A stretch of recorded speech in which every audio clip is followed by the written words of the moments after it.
ಎಲ್ರಿಗೂ ನಮಸ್ಕಾರ. ಇದೀಗ ಇಡೀ ಉಜಿರೆಯಲ್ಲೇ ನಾವು ಒಂದು ಒಳ್ಳೆಯ ಒಂದು ಉಪಹಾರ ಸೇವಿಸಬೇಕು ಅಂತ ಹೇಳಿದ್ರೆ ಎಲ್ಲರ ಮನದಲ್ಲಿ ಬರುವಂತದ್ದು ಹೆಸರು ಅಂತ ಹೇಳಿದ್ರೆ ಅದು ದಿಶಾ ಹೋಟೆಲ್. ಅದರ ಮಾಲೀಕರಾಗಿರುವಂತಹ ಶ್ರೀಯುತ ಅರುಣ್ ಕುಮಾರ್ MS ಅವರು ನಮ್ಮೊಂದಿಗಿದ್ದಾರೆ. ಇವತ್ತು ಇಡೀ ಬ್ರಹ್ಮ ಕಲಶೋತ್ಸವದಲ್ಲಿ ಇಷ್ಟು ಸುಂದರವಾಗಿ 3-4 ಸಾವಿರ ಜನ ಬಂದು ಇಲ್ಲಿ ಭಕ್ತಾದಿಗಳು ಅನ್ನಪ್ರಸಾದವನ್ನ ಸ್ವೀಕರಿಸ್ತಾ ಇದ್ದಾರೆ ಅಂತ ಹೇಳಿದ್ರೆ ಅದರ ಹಿಂದೆ ಅವರ ಶ್ರಮ ಬಹಳ ದೊಡ್ಡ ಮಟ್ಟದಿದೆ. ಇವತ್ತು ಅವರಿಂದಲೇ ಕೇಳಿ ತಿಳ್ಕೊಳ್ಳೋಣ. ನಮಸ್ತೆ ಸರ್. ಸರ್, ಇವಾಗ ನೀವಿಲ್ಲಿ ಏನು ಆಹಾರ ಒಂದು ಸಿದ್ಧತೆಗಳು ಏನ್ ನಡೀತಾ ಇದೆ ಅದರ ಸಂಪೂರ್ಣ ಜವಾಬ್ದಾರಿಯನ್ನ ಹೊತ್ತಿದ್ದೀರಾ. ಇದ್ರ ಬಗ್ಗೆ ಒಂದು ಸಂಕ್ಷಿಪ್ತವಾಗಿ ಹೇಳೋದಾದ್ರೆ ಏನ್ ಹೇಳ್ತೀರಾ? ಓಂ ಶ್ರೀ ಜನಾರ್ದನ ನಮಃ. ಇವತ್ತು ನಮಗೆ ಬಹಳ ಸಂತೋಷದ ದಿವಸ. ಯಾಕಂತಂದ್ರೆ ನಮಗೆಲ್ಲ ಉಜಿರೆಯ 3ನೇ ಬ್ರಹ್ಮಕಲಶ. ನಾನು ಹೋದ ಸಲ ಕೂಡ ಇದರ ಸಂಚಾಲಕನಾಗಿದ್ದೆ ನಾನು. ಮತ್ತೆ ಕೊಲ್ಲಿ ದುರ್ಗಾ ಪರಮೇಶ್ವರಿ ದೇವಸ್ಥಾನ ಅದರ ಸಂಚಾಲಕ, ಆಹಾರ ಇದರ ಸಂಚಾಲಕನಾಗಿದ್ದೆ. ಶಂಕರ ದೇವಸ್ಥಾನ ಅದರ ಸಂಚಾಲಕನಾಗಿದ್ದೆ. ಇದು ಬೇರೆ ಬೇರೆ ದೇವಸ್ಥಾನದ ಜವಾಬ್ದಾರಿ ಹೊತ್ತಿದ್ದೇನೆ. ಅದಕ್ಕೆ ಹೆಚ್ಚಿನ ಅಂಶ ನಾವೆಲ್ಲ ಪರಮ ಪೂಜ್ಯ ಧರ್ಮದ ಶ್ರೀ ವೀರ ಹೆಗಡೆ ಅವರ ಗರಡಿ ಮತ್ತು ಗರಡಿಯಲ್ಲಿ ಪಳಗಿದವರು ನಾವು. ಹಾಗೆ ನಮ್ಮ ಸದಾ ನಮಗೆ ಮಾರ್ಗದರ್ಶನ ಕೊಡುವಂಥವ್ರು ಶ್ರೀ ಹರ್ಷೇಂದ್ರ ಅಣ್ಣನವರು. ಅವರು ರುಚಿ ಮತ್ತು ಶುಚಿತ್ವಕ್ಕೆ ಬಹಳ ಮಾತು ಕೊಡುವಂಥವ್ರು, ಮತ್ತೆ ಬಹಳ ಶಿಸ್ತಿನ ಸಿಪಾಯಿ ಕೂಡ ಹೌದು. ನಮಗೆ ಸದಾ ಅವರು ಎಚ್ಚರಿಕೆಯನ್ನು ಕೊಡ್ತಾ ಇರುವಂಥದ್ದು ಹೇಗಾಗಬೇಕು ಏನಾಗಬೇಕು ಅಂತ ಸದಾ ನಮಗೆ ಮಾರ್ಗ ಕೊಟ್ಟ ಕಾರಣ ನಾವು ಇವತ್ತು ಈ ಹಂತಕ್ಕೆ ಬರಲಿಕ್ಕೆ ನಮಗೆ ಆಯಿತು. ಯಾಕಂದರೆ ನಾವು ಬೆಳೆಸ್ತಾ ಬಂದೆವು. ಹಾಗಾಗಿ ವಿಶೇಷವಾಗಿ ಸೂರ್ಯಗೆ ನಾನು ಅವರಿಗೆ ದೊಡ್ಡ ಧನ್ಯವಾದ ಹೇಳ್ತಾ ಇದ್ದೇನೆ. ಹಾಗೆ ಇಲ್ಲಿ ನಮ್ಮ ಉಜಿರೆ ದನಿಗಳು, ಉಜಿರೆ ಭಟ್ನಾರು ನಮ್ಮ ಮೇಲೆ ಸಂಪೂರ್ಣ ಭರವಸೆಯನ್ನು ಕೊಟ್ಟು ಆವತ್ತು ಕೂಡ ಬ್ರಹ್ಮರ್ಷಿ ಇರ್ಬೋದು ಅಥವಾ ಉಜಿರೆಯ ಯಾವುದೇ ದೊಡ್ಡ ಕಾರ್ಯಕ್ರಮಗಳಲ್ಲಿ ನಮ್ಮನ್ನು ಜವಾಬ್ದಾರಿ ಕೊಟ್ಟು ನಾವು ಅದನ್ನು ಚಂದಲ್ಲಿ ನಿರ್ವಹಿಸ್ತಾ ಇದ್ದೇವೆ. ಅದಕ್ಕೆ ಅವರ ಸಂಪೂರ್ಣ ಆಶೀರ್ವಾದ ಕಾರಣ. ಹಾಗಾಗಿ ಇಬ್ಬರು ನಾನು ನೆನೀತೇನೆ. ಸರ್, ಈಗ ನಾನು ಈಗಾಗಲೇ ಪಾಕಶಾಲೆ ಒಳಗೆ ಒಂದು ರೌಂಡ್ ಹೋಗಿ ಬಂದೆ. ಒಂದು ಸೂಪರ್ ಮಾರ್ಕೆಟ್ ರೀತಿಯಲ್ಲಿ ಅಚ್ಚುಕಟ್ಟಾಗಿ ಪ್ರತಿಯೊಂದು ಸಾಮಗ್ರಿಯನ್ನು ಜೋಡಿಸೋದ್ರಿಂದ ಹಿಡಿದು ಅಲ್ಲಿ ಪ್ರತಿಯೊಂದು ಕಡೆಯೂ ಅಚ್ಚುಕಟ್ಟಾಗಿ ಅಡಿಗೆ ಮಾಡೋದ್ರಿಂದ ಹಿಡಿದು ಅದು ಯಾವ ರೀತಿ ಇಲ್ಲಿ ವಿತರಣೆ ಆಗ್ಬೇಕು ಅಂತ ಪ್ರತಿಯೊಂದು ಕೌಂಟರ್ಗಳಾಗಿರ್ಬೋದು, ಈ ಎಲ್ಲ ಒಂದು ವ್ಯವಸ್ಥೆಯ ಬಗ್ಗೆ ಏನು? ಇದು ಹೆಚ್ಚಿನ ಅಂಶ ಇದೊಂದು ರೀತಿಯಲ್ಲಿ ದೊಡ್ಡ ಕಲ್ಪನೆ ಇದು. ಯಾಕಂದ್ರೆ ಬ್ರಹ್ಮೋತ್ಸವ ತುಂಬಾ ಕಡೆ ನಡೀತಾ ಇರ್ತದೆ. ಆದ್ರೆ ಬರುವಂತಹ ಭಕ್ತಾದಿಗಳು ಬರುವಂತಹದ್ದು ಒಂದು ಪ್ರೀತಿಯ ಊಟ ಮಾಡಿರೋದು, ಪ್ರಸಾದ ಅಂತ ಬರುವಂತವ್ರು ಅವ್ರಿಗೆ ಒಂದು ರೀತಿಯಲ್ಲಿ ಕೇವಲ ಅವರದಕ್ಕೆ ನಾವು ಊಟ ಮಾಡಿ ಕೊಡೋದು ಇದು ಸರಿ ಅಂತ ಅಲ್ಲ. ಅವ್ರಿಗೆ ಒಳ್ಳೆ ರೀತಿಯಲ್ಲಿ ಅವರು ಬಂದ ಮೇಲೆ ಅವರು ತೃಪ್ತಿಯಾಗಿ ಊಟ ಮಾಡಿ, ಸಮಾಧಾನ ಊಟ ಮಾಡಿ, ಕೂತ್ಕೊಂಡು ಊಟ ಮಾಡಿ ಎಲ್ಲ ವ್ಯವಸ್ಥೆ ಹೋಗ್ಬೇಕಂದ್ರೆ ಈ ಒಂದು ಕಲ್ಪನೆಯನ್ನ ಮಾಡಿದ್ದಾರೆ. ಅದೇ ನಮ್ದು ಒಂದು ಭಾಗ. ಇದು ಲಕ್ಷ್ಮೀ ಮೋಹನ ಗ್ರೂಪ್ ಮೋಹನ್ರವರು ಅವರ ಒಂದು ವಿಶೇಷ ಕಲ್ಪನೆ ಬೇರೆ ಅವ್ರದ್ದೊಂದು. ಹಾಗಾಗಿ ಸುಂದರ ಚಪ್ಪರವನ್ನು ನಿರ್ಮಿಸಿಕೊಟ್ಟಿದ್ದಾರೆ ಚಂದವಾಗಿ. ಅದನ್ನು ಈ ರೀತಿ ಇರಬೇಕು ಅಂತೇಳಿ. ಅದೇ ಈ ಪಾಕಶಾಲೆ ಅಂತ ನಮಗೆ ಸಂಬಂಧಪಟ್ಟದ್ದು. ನಾವು ಹೇಗೆ ನಿರ್ವಹಿಸಬೇಕು ಅಂತ ನಮಗೆ ಬಿಟ್ಟದ್ದು. ಹಾಗಾಗಿ ಅದನ್ನ ನಾವು 1.5 ತಿಂಗಳು ಮೊದಲೇ ಅದನ್ನು ಪ್ರಾರಂಭ ಮಾಡಿದ್ದೇವೆ. ಈ ಮಾಡಿಕೊಡ ಅಂದ್ರೆ ಇದು ಎಲ್ಲ ಕಡೆ ನಡೆಯುವುದಿಲ್ಲ. ಇದು 1 ವಾರ ಮೊದಲು 10 ದಿವಸ ಮೊದಲು ಹಾಗೆ ಇದು ಉಜಿರೆಯಲ್ಲಿ ಹಾಗಲ್ಲ. 1.5 ತಿಂಗಳು ಮೊದಲೇ ಇದರ ಪ್ರಾರಂಭ ನಡೆದಿದೆ. ಹಾಗಾಗಿ ಒಳಗಿನ ಒಲೆಗಳಿರ್ಬೋದು, ನೆಲ ಎಲ್ಲ ನೋಡಿದ್ರೆ ಒಳಗೆಲ್ಲ ಸುಂದರವಾದಂತಹ ದೊಡ್ಡ ದೊಡ್ಡ ಒಲೆಗಳನ್ನು ಹಾಕಿದ್ದೇವೆ. ಇದಕ್ಕೆ ಬೇಕಾದಂತಹ ಸಿಮೆಂಟಿನ ಇದನ್ನು ಕೊಟ್ಟು ಕ್ಲೀನ್ ಇರಬೇಕು ಅಂತೇಳಿ ಅದನ್ನು ಮಾಡಿದ್ದೇವೆ. ಮತ್ತೆ ಇದೊಂದು ಕಲ್ಪನೆ ನಮಗೆ, ಅಂದ್ರೆ ಈ ಕೌಂಟರ್ಗಳು ಜನರಿಗೆ ಸುಲಭ ಆಗಲಿ ಅಂತೇಳಿ ಈ ಒಂದು ಅಡಿಕೆ ಮರದ ಕೌಂಟರ್ಗಳನ್ನು ಮಾಡಿದ್ದೇವೆ ನಾವು. ಇಲ್ಲ ಯಾವಾಗಲೂ ಸ್ಟೀಲ್ ಟೇಬಲ್ ಅಂತ ಮಾಡುವಂತಹದ್ದು. ಇದೊಂದು 8 ಟೇಬಲ್ಗಳು, ಇದು 8 ಕೌಂಟರ್ ಕೊಡುವಂತಹ ಒಂದು ವ್ಯವಸ್ಥೆಯನ್ನು ಮಾಡಿದ್ದಾರೆ. ಏಕಕಾಲದಲ್ಲಿ 3,000 ಜನರಿಗೆ ಇಲ್ಲಿ ಊಟ ನಡೀತದೆ. ಇವತ್ತು ನಾವು ಮಾಡಿರುವಂಥದ್ದು 10,000 ಜನರಿಗೆ ತಯಾರನ್ನು ಮಾಡಿದ್ದೇವೆ. ಯಾವಾಗಕ್ಕೆ ಮಧ್ಯಾಹ್ನಕ್ಕೆ 10,000 ಜನರಿಗೆ ತಯಾರು ಮಾಡಿದ್ದೇವೆ ಒಳಗೆ.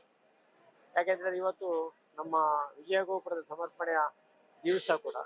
ಹಾಗೆ ಇದರ ಪ್ರಧಾನ ಸೇವಾಕರ್ತರು ನಮ್ಮ ಶಶಿಶೆಟ್ಟಿ ಬರೋಡ ಅವರು ಕೂಡ ದೊಡ್ಡ ದಾನಿಗಳು ಕೂಡ. ಅವರು ಈ ಅನ್ನ ಸಂತರ್ಪಣೆ ಇದರಲ್ಲಿ ಬಹಳ ಒಂದು ವಿಶೇಷವಾದಂತಹ ಮಹತ್ವವನ್ನು ಕೊಡ್ತಾರೆ ಅವರು. ಹಾಗಾಗಿ ಅವರ ಕಲ್ಪನೆಯಂತೆ ಇವತ್ತು ಒಳ್ಳೆಯ ಊಟ ಆಗಬೇಕು ಅವರ ಏನು ಮನದಾಳದ ಒಂದು ಮಾತು ಇದು ಉಂಟು. ಅದಕ್ಕೋಸ್ಕರ ನಾವು ಒಳ್ಳೆ ಸಿದ್ಧತೆ ಮಾಡಿದ್ದೇವೆ. ಈಗಾಗಲೇ ನೀವು ಮೆನು ನೋಡಿದ್ರೆ ಇಲ್ಲಿ ಕೂಡ ಮೆನು ಸಿಕ್ಕಿದೆ ಅಂತ ನಾವು ಮೆನು ಮಾಡಿದ್ದೇವೆ. 3 ಬಗೆ ಸ್ವೀಟು, ಪಲ್ಯ, ಗಸಿ, ಆಮೇಲೆ ಅನ್ನ ಸಾರು, ಸಾಂಬಾರು, ಬೇರೆ ಬೇರೆ ರೀತಿಯ ಇವತ್ತು ಬಗೆಗಳು ಇವತ್ತು ಉಂಟು. ಜಾಸ್ತಿ ಆಗ್ತಾ ಉಂಟು. ಹಾಗೆ ಬೆಳಿಗ್ಗೆ ಫಲಹಾರ ಕೂಡ ನಾವೊಂದು 3,000 ಜನರಿಗೆ ತಯಾರು ಮಾಡಿದ್ದೆವು. ರಾತ್ರಿ ಕೂಡ ದೊಡ್ಡ ರೀತಿಯ ನಾವು ತಯಾರಿಲಿದ್ದೇವೆ ನಾವು. ಕ್ಷಮೆ ಈ ಜನಸಂಖ್ಯೆ ನೋಡುವಾಗ ಅದು ಲಿಮಿಟ್ ಕಾಣುವುದಿಲ್ಲ ನಮಗೆ. ಅಂದ್ರೆ ಈ ಅನ್ನ ಇದರದ್ದು ಪಾಕಶಾಲೆ ಹೇಗೆ ಅಂತ ಹೇಳಿದ್ರೆ ನಾವು ನೋಡಿದ್ರೆ ರೆಡಿ ಮಾಡುವಂತದ್ದು, ಸುರಿಕೆ ರೆಡಿ ಮಾಡ್ಲಿಕ್ಕೆ ಆಗುದಿಲ್ಲ. ಒಂದು ಹಂತದಲ್ಲಿ ರೆಡಿ ಮಾಡಿರ್ತೇವೆ.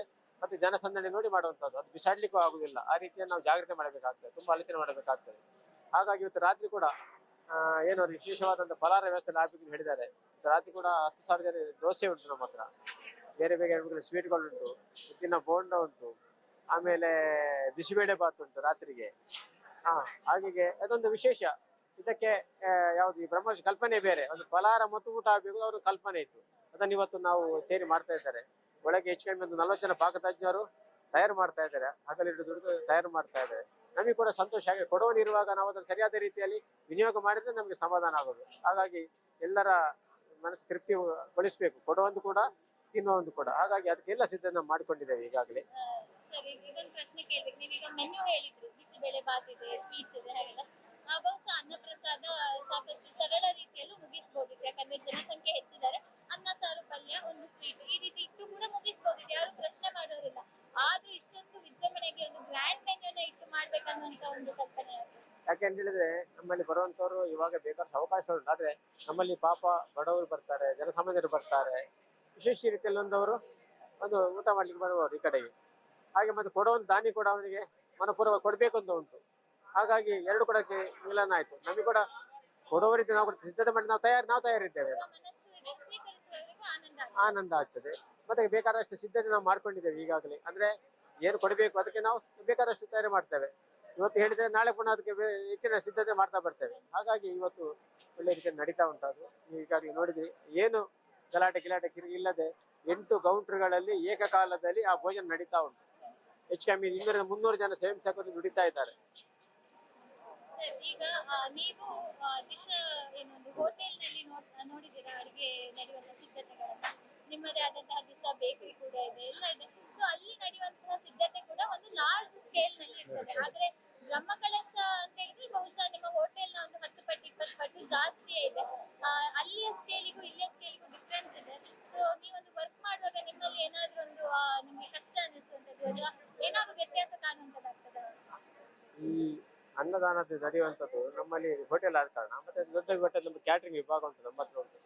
ಹಾಗಾಗಿ ನಮಗೆ ಒಂದು 3,000, 4,000 ಅದೆಲ್ಲ ನಮಗೆ ಅಷ್ಟೊಂದು ವಿಶೇಷವಾಗಿ ನಮ್ಗೆ ದೊಡ್ಡ ವಿಷಯ ಬರುವುದಿಲ್ಲ ನನಗೆ. ಹಾಗಾಗಿ ಅದರ ಒಂದು ಅನುಭವ. ಮತ್ತೆ ನಿಮಗೆ ಗೊತ್ತಿರ್ಬೋದು, ಕ್ಯಾಟ್ರಿಂಗ್ ಅಂತ ಹೇಳಿದ್ರೆ 5-6 ಬಗ್ಗೆ ಅಲ್ಲ, ಒಂದು 15 ಬಗ್ಗೆ 20 ಬಗ್ಗೆ ನಾವು ತಯಾರು ಮಾಡ್ತೇವೆ. 3,000 ಜನರಿಗೆ 4,000 ಜನರಿಗೆ ಸಿದ್ಧತೆ ಮಾಡ್ಕೊಳ್ತೇವೆ. ಹಾಗೆ ಅದೊಂದು ಏನೋ ನಮಗೆ ಒಂದು ಆ ಶಕ್ತಿ ನಮ್ಮ ಹತ್ರ ಉಂಟು.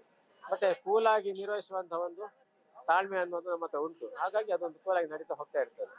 ಸರ್, ಒಂದು ವೈಯಕ್ತಿಕ ಪ್ರಶ್ನೆ. ನೀವು ದಿಶಾನ್ನ ಪ್ರಾರಂಭ ಮಾಡುವಾಗ ಉಜಿರೆಯಲ್ಲಿ ನೀವು ಯಾವ ಮಟ್ಟದಲ್ಲಿ ಒಂದು ಪ್ರಾರಂಭ ಮಾಡಿದ್ರಿ? ಹೇಗಿತ್ತು ಉಜಿರೆ?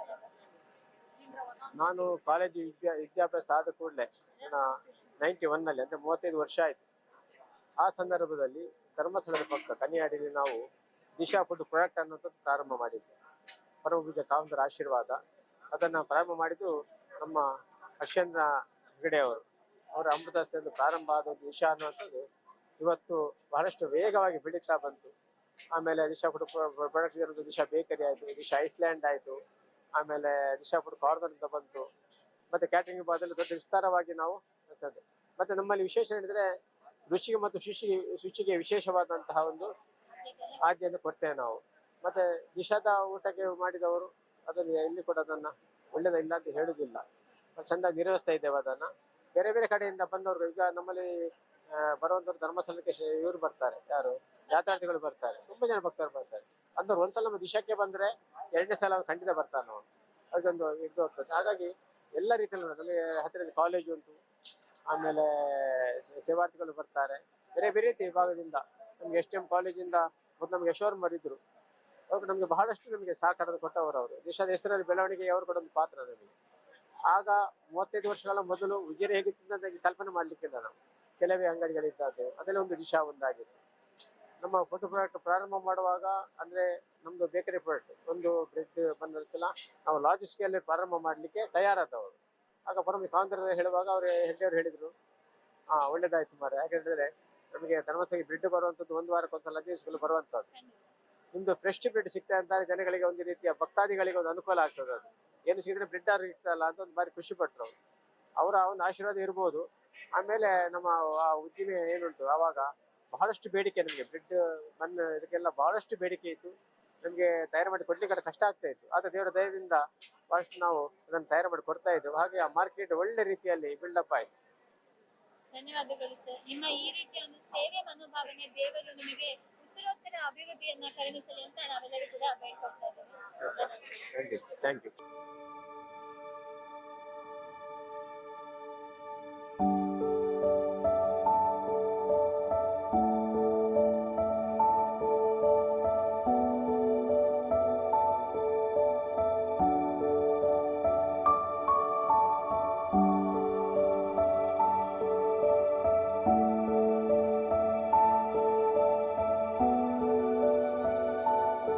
ನನ್ನ ಹೆಸರು ನವೀನ್ ಅಂತ. ಆ್ಯಕ್ಚುಲಿ ನಮಗೆ ಈಗ ಹೆಣ್ಣು ಮಗು ಆಗಿದೆ. ತುಂಬ ಖುಷಿ ಆಗ್ತಾಯಿದೆ. ಹಾಸ್ಪಿಟಲ್ ಫೆಸಿಲಿಟೀಸ್ ಮತ್ತು ಇಲ್ಲಿದ್ದ ಸ್ಟಾಫ್, ಡಾಕ್ಟರ್ಸ್ ಸ್ವಚ್ಛ ಪೂರ ಬಾರಿ ಶೋಕುಡು ಸ್ವಚ್ಛತೆ ಪೂರ ಕ್ಲೀನ್ ಎಲ್ಲ. ಮುಖ್ಯವಾಗಿ ಕಾವಂದರ ಕನಸು ಇದು. ಏನೊಂದು ಒಳ್ಳೆ ಆಸ್ಪತ್ರೆ ಉಜಿರೆಯಲ್ಲಿ ಬೇಕು. ಎಲ್ಲರೂ ಏನೊಂದು ಮಂಗಳೂರಿಗೆ ಹೋಗಬೇಕು, ಒಂದು ಎಮರ್ಜೆನ್ಸಿ ಆದರೆ ಅಂತಹ ಸಿಚುವೇಶನ್ ಬರಬಾರ್ದು. ನಮ್ಮ ಏನೊಂದು ಊರಲ್ಲಿ ಒಳ್ಳೆಯ ಏನೊಂದು ಆಸ್ಪತ್ರೆ, ಸುಸಜ್ಜಿತವಾದ ಆಸ್ಪತ್ರೆ ಬೇಕು ಅಂತ ಹೇಳುವ ಕನಸು 12 ಗಂಟೆ 1 ಗಂಟೆ 2 ಗಂಟೆಗೆ ನಾನು ನೋವು ಅಂತ ಹೇಳುವಾಗಲೂ ಏನು ನಿಮಿಷವೂ ವ್ಯರ್ಥ ಮಾಡದೆ ಇಮಿಡಿಯೇಟ್ಲಿ ಆಗಿ ಬಂದು ನನ್ನನ್ನೆಲ್ಲ ಆ ನೋವಿಗೆ ಬೇಕಾದ ವಿಚಾರಗಳನ್ನೆಲ್ಲ ಮಾಡಿದ್ದಾರೆ. ಪಾರ್ಶ್ವ ಕೂಡ ಹೂಪೇರು ಡಾಕ್ಟರ್ ಸ್ವರ್ಣಲತಾ ಡಾಕ್ಟರ್ ಎಂಟ್ಲ ಅದಕ್ಕ ಬೊಕ್ಕ ಬಾಲೆ ಒಂಚೂರು ತೊಂದರೆ ಉಂಡು ಇತ್ತೆ ನೆಟ್ ಐಶ್ವರ್ಯ ಬಾಲೆ ಅಣ್ಣೆಲ್ಲ ಬಾರ್ಲ ಆ ಕಡೆ ಹೂ ಒಂದುಲ್ಲೇರು ಖುಷಿ ಅನ್ನೆಗ್ಲೇ ಮೂರು ಬಾರಿ.